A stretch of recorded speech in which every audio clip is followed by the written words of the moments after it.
Ako ay may pagana lang na dala-dala, no? Minsan nakikisulsul na lang ako sa mga magpapalingas ng iba. May GC kami, si Master, saka si Curse Box. Dalawang kanta lang talaga to, di ba Master? Yung dating gawe, saka Bone Thugs. Patapos na yung parang usapan namin, goods na, pa-close na. Biglang nag-message si Master, tara, tuloy na natin to, ayun. Kaya binigyan ko agad si Master ng mga malulupit na. Doon siya nag-start. Wala naman po sa isip ko, tapos biglang eto na si Master. Kaya syempre, sino ba naman ako? Tatanggihan pa natin, Glock 9. Kaya ayun, tinuloy-tuloy po namin siya. Gawin na natin, gawin na natin 5 songs. So, 4 more sa'yo, 4 sa akin. So, nung pumayag siya, nung gabi na yun, nasa akin na kagad yung 4 na kanta niya. So, nangarag ako kagad. Pero, very thankful din ako kay Benson dahil medyo nasa edad na rin ako na medyo hinahanap ko na rin yung inspiration to write. Sa tulong nila, sa mga katulad ni Benson ako yung nakaka-isa-isa pa.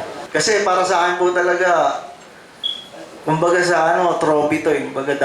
Kumbaga sa dating Abaddon na nagsisimula, talagang si Glock 9 na po yung talagang sinusundan ko. Tapos dumating yung point na kasama ko siya sa album. Ibang level po yun, ibang klaseng kasiyahan pa.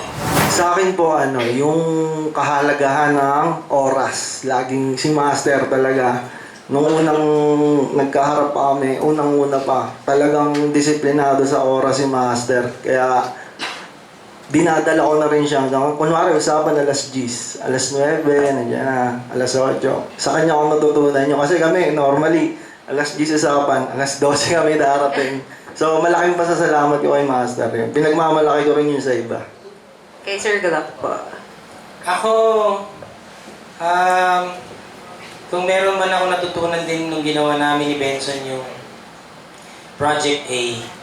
Project A yung album kasi wala kami maisip na album eh.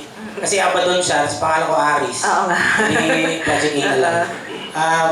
So yun, yung natutunan ko sa nung ginagawa yung album, parang sa totoo lang, medyo, I always say, alagaan nyo yung apoy kasi nawawala yung apoy. Ako ay may pagana lang na dala-dala, no? Minsan nakikisulsul na lang ako sa mga magpapalingas ng iba.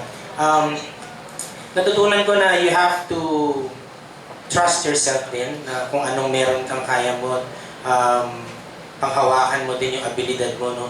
Natcha-challenge ako minsan, tarantado tong si Benson, ang galing magsulat masyado ng lyrics. So natcha-challenge ako na magsulat din. May mga songs ako na, I think yung Balagbag ba yun? Yung Balagbag, kahit ngayon pag pinapakinggan ko, parang hindi ako yung sumulat. Siguro dahil na tulak din ako sa writing ni Abaddon sa kantang yun. Minsan may nagsasabi sa parang hindi ikaw yung nagsulat ng rap na yun. Parang ganun. Yun yung natutunan ko na hindi pwedeng alam mo na lahat. Laging meron kang space to learn.